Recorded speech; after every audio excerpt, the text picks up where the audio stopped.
Ouais, encore une grosse rencontre devant nous. Cette fois-ci, c'est Manchester City. Cette fois-ci, c'est Pep Guardiola. Donc, Mikel, qu'est-ce que tu nous prépares? C'est vrai que pour l'instant, ça se passe quand même plutôt bien pour nous. Alors, 5 matchs joués, 4 victoires, 11 buts marqués pour, un but encaissé, ce fameux coup franc lors de notre seule défaite de la saison. Mais bon, au global, j'ai quand même envie de dire, c'est un bon début de saison.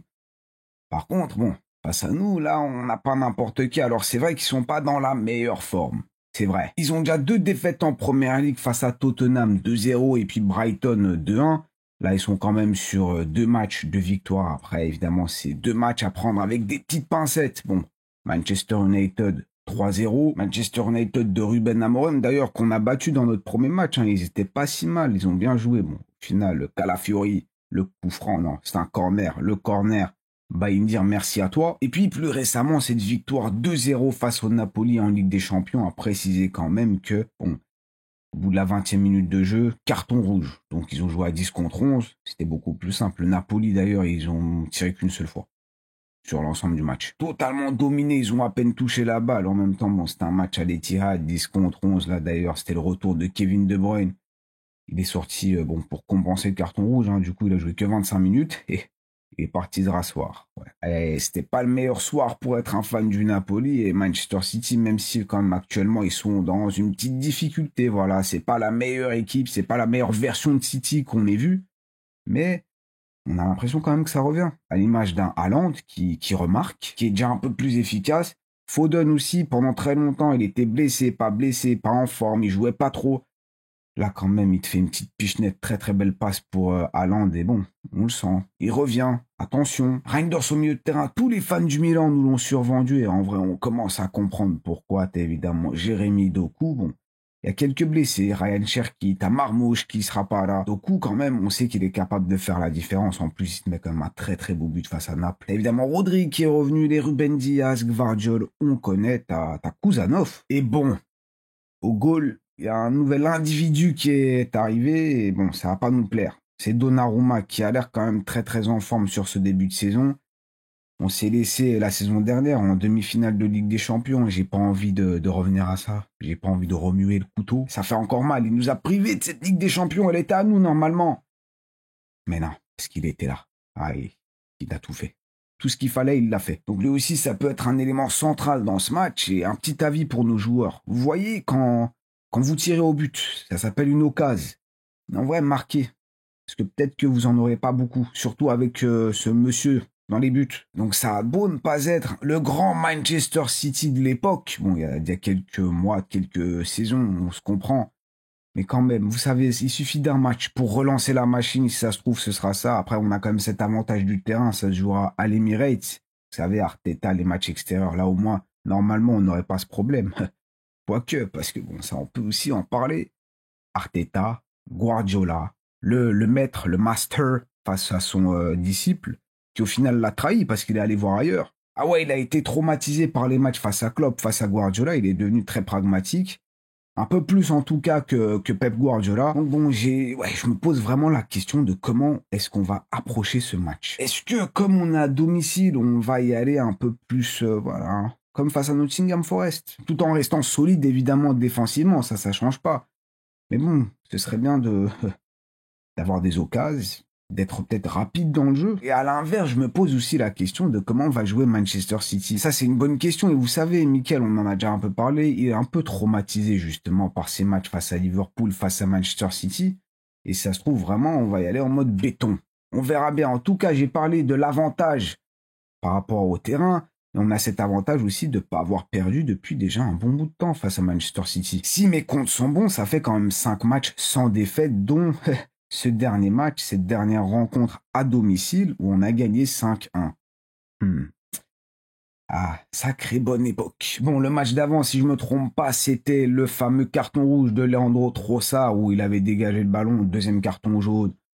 Bon, la saison dernière, quand même, les arbitres, ils nous aimaient vraiment pas. Bon, en temps normal, ils nous aiment pas, mais c'est vrai que la saison dernière, ça s'est vraiment vu, quoi. If I speak, I'm in big trouble. Bon, comme on disait, ça fait 5 matchs, 2 défaites, les 2 défaites. Non, les 2 victoires, je voulais dire. Les 2 victoires, c'était à domicile, le reste, c'est des matchs nuls, justement, à l'Etihad.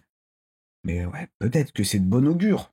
C'est de bon augure pour ce dimanche à 17h30. En tout cas, ouais, moi personnellement, j'ai un peu du mal à voir un Mikel Arteta très très courageux face à un Pep Guardiola. Peut-être que je me trompe, hein, je dis pas. Mais tu sens quand même la traumatisation, le traumatisme d'Arteta, justement, quand il joue ses grandes équipes. Ça peut se comprendre, hein, évidemment. Faut rester solide. On sait qu'avec City, ça peut aller très vite. Même maintenant, même s'ils sont pas à 100%. Mais quand même, est-ce qu'il va oser?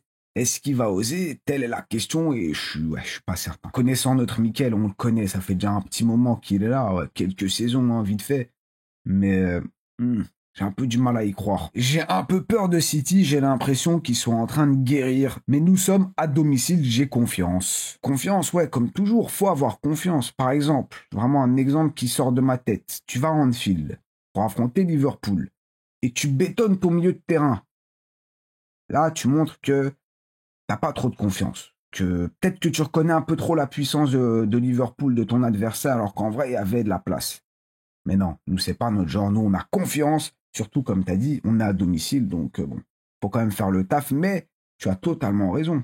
C'est ça, c'est Manchester City. Attention, parce que ça a l'air quand même de revenir individuellement. Bon, les joueurs, les Haaland et tout ça, même Foden.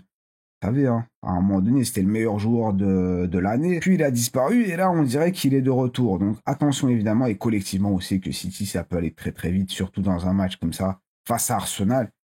Ça peut repartir de plus belle. Ce serait bien pour nous s'ils attendaient un peu avant de repartir. Mais bon, évidemment, on respecte Manchester City. On reste humble. Stay humble. Ah ouais, en plus, les retrouvailles entre Haaland et Gabriel.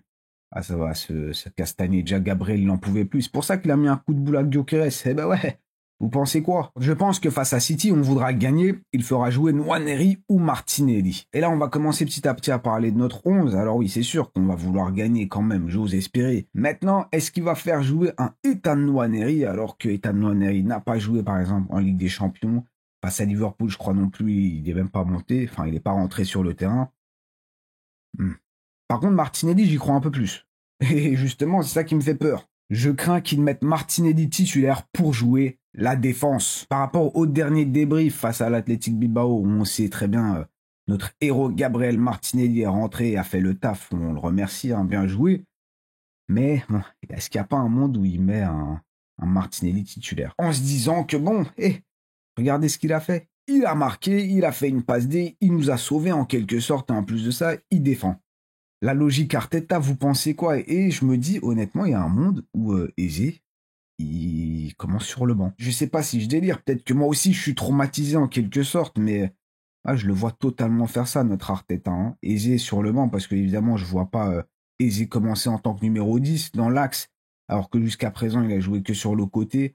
Je pense pas qu'Arteta va jouer, va faire ses expériences face à City. J'y crois pas trop. Il l'a pas fait avant, c'est pas là qu'il va commencer. Alors j'ai vu sur le Discord quand même certains d'entre vous mettre Eze en 10. Mais c'est mal connaître notre petit espagnol. Enfin petit, pardon. Notre espagnol, je le dis avec de l'affect évidemment. Par contre, j'ai vu quand même certains d'entre vous mettre Trossard ou Martinelli justement sur cette aile gauche. À vous de me dire qui est-ce que vous mettriez. Hein, Trossard, Martinelli, Eze. Je sais pas, je crois. En vrai, je pense que ça va surtout se jouer entre Martinelli et Trossard. Et je sais pas. Peut-être que je me trompe. Peut-être que je délire totalement, mais je vois Eze sur le banc. Parce que le milieu de terrain, je vous le donne, Rice, Merino, Zubimendi. Je pense sincèrement qu'on va partir sur un Rice, Merino, Zubimendi.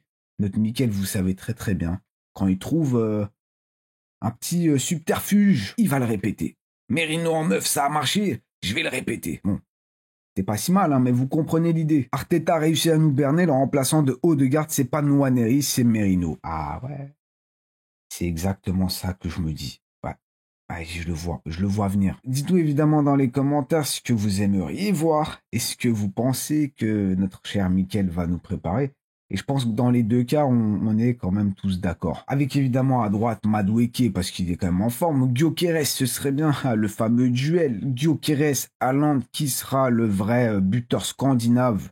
Est-ce que ce sera le Norvégien Erling Haaland ou le Suédois Victor Gyökeres, il y a son blast qui m'est sorti de la tête. Bon. Victor Gyökeres, selon vous, qui va finir avec le plus de buts dans ce match? Et une autre question aussi qu'on pourrait se poser, qui choisir entre Mosquera et William Saliba, qui a priori normalement est en forme, il s'est entraîné avec l'équipe 1. Bon, Il a pris un peu de temps pour revenir, c'est très très bien. Est-ce qu'on va pour Saliba, enfin avec Saliba, qui on le sait, c'est William Saliba, il faut plus le présenter, même s'il est encore très jeune, hein, ou Mosquera, qui pour le coup, on aime beaucoup. On est très très fan. Vous choisissez qui? Mosquera ou William Saliba pour accompagner notre Gabriel? Pour le coup, moi, en vrai, les deux me vont. Est-ce que un Manchester City, bon, c'est peut-être pas un peu trop gros pour un Mosquera, je sais pas, mais en même temps, ce serait un très très bon match pour lui. Lui qui est quand même en très très bonne forme. Donc en vrai, les deux se tiennent, les deux sont assez logiques, même si bon, j'ai quand même ma petite idée. Je pense que s'il fallait choisir Arteta, il choisirait à 100% les Saliba. Une valeur, on va dire, un peu plus sûre. On va pas lui en vouloir, mais notre Arteta aime bien les valeurs sûres. Ce qu'il connaît. Les Merino au milieu, par exemple. Merino, Rice, Zubimendi. Et au niveau des pronos, vous avez l'air quand même assez sûr de vous. J'ai vu carrément des 3-0, des 2-0. J'ai aussi vu des 2-1. Ouais, pas mal de 2-1. Bon, on sait que ça va être un match assez serré. A priori, sauf si on repart sur le 5-1, moi, ça me va. Hein. Mais, pour être tout à fait honnête avec vous, pour cette vidéo, j'ai un peu réfléchi quand même, faut que je vous dise. Et je sais pas pourquoi. Alors, je ne vois pas gagner. Désolé. Ouais, je ne vois pas gagner. Aïe, à domicile en plus. Faut qu'on gagne, mais ouais, je vois match nul. Un 2-2 à la limite, un truc comme ça, mais je sais pas pourquoi. J'espère me tromper, vraiment, j'espère me tromper, je demande que ça. Mais je vois minimum match nul ou carrément défaite. Bon, peut-être pas de défaite, là j'abuse, mais ouais. Match nul. Est-ce que c'est un bon résultat pour nous? Non, parce que bon, tous les points perdus en route, ça nous éloigne évidemment de cette fameuse coupe. On aimerait enfin rapporter chez nous, ça ferait vraiment plaisir. En plus, c'est un match à domicile, vous savez. Les matchs à domicile, faut assurer. À l'extérieur aussi, mais bon, si tu perds déjà des points chez toi, ça risque d'être encore plus difficile à l'extérieur, on connaît. Ah ouais, non, là, de tout cœur, je souhaite me tromper. De toute façon, on le saura bien assez tôt. Hein. Le match, c'est déjà ce dimanche. On va a priori le suivre ensemble en live, donc soyez là, je vous invite. Et bon, que dire? Partagez vos pronos. Comment vous pensez que ce match va se terminer? Est-ce qu'on va remporter ce match ou pas du tout? Vous êtes un peu plus pessimiste pour le coup. Comment est-ce qu'on doit jouer? Quel 11 est-ce que Mikel Arteta va afficher comme d'habitude? On continue cet avant-match dans la description. Non, dans les commentaires. La description, il y a les liens. Ah voilà, on peut parler de la description. Il y a les liens du Discord, d'Instagram. N'hésitez pas à aller faire un petit tour, voilà. On parle aussi là-bas, ça fait vraiment plaisir. Le Discord, je rappelle, c'est le Foot Club. On parle encore plus d'Arsenal quand il n'y a pas de vidéo et tout. Ça fait plaisir. Allez, passez quand même une bonne fin de semaine. Prenez soin de vous et on se voit très très vite hein, pour le live, pour le débrief du match, en espérant être heureux. C'est ce que je vous souhaite. Soyez heureux. Like, commentaire et abonnez-vous si ce n'est pas encore fait. Et célébration de Daland, avec Gyökeres. Claque-nous cette célébration, s'il te plaît.